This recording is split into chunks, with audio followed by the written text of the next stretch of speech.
Heaven is full of hope-filled songs for the earth.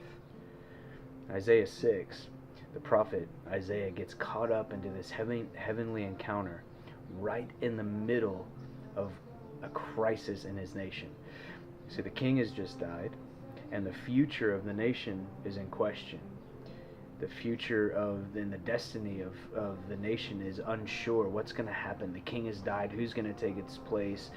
Is Israel going to fulfill the promises? And right in that moment of crisis, Isaiah gets caught up into a heaven reality.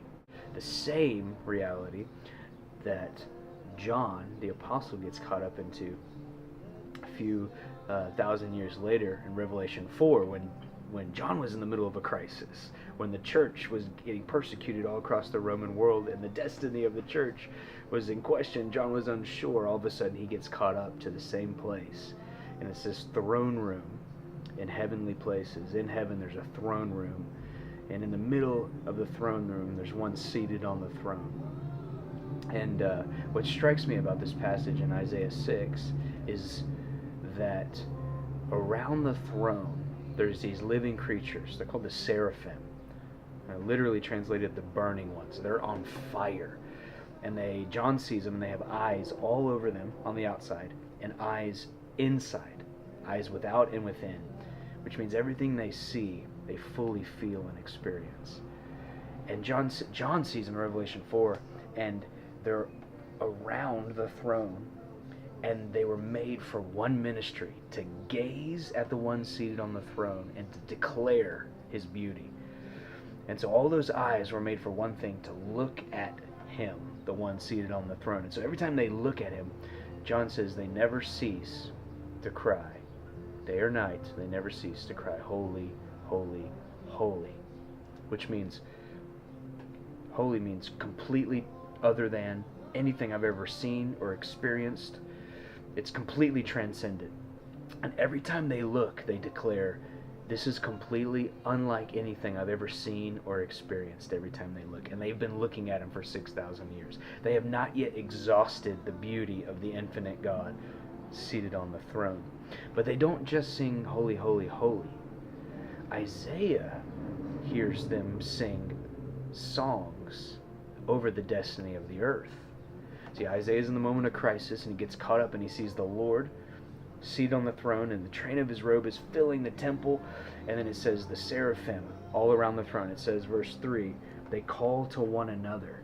So they're saying to each other, holy, holy, holy is the Lord of hosts. The whole earth is full of his glory.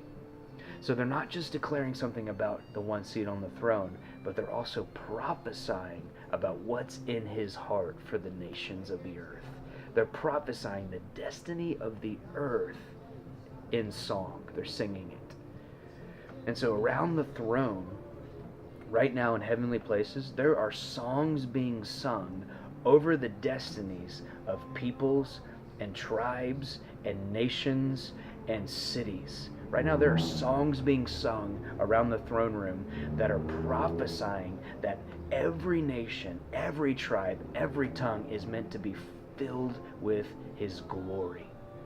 And so this is where the power of prophetic singing comes into play when we talk about missions. Because what's happening is the heavenly realm is prophesying, but it's waiting for the image bearers, men and women, to come up into agreement with those songs and begin to declare them on earth as it is in heaven. And when singers, I'm not talking about just the professional singers and musicians, I'm talking about anyone with a heart of faith can stand in the cities and the nations of the earth and lift their voice and connect with the songs that are being sung around the throne. And when they sing those songs, it releases the reality into the earth. See, God's raising up a singing missions movement that will go to every tribe and tongue and begin to sing the songs that are around the throne for the destinies of these nations. And when we begin to sing the destinies of nations, the reality will break in, and we will see the greatest harvest the earth has ever seen. And we will see the revival that has been prophesied over and over again begin to manifest on earth as God fills every nation with his glory.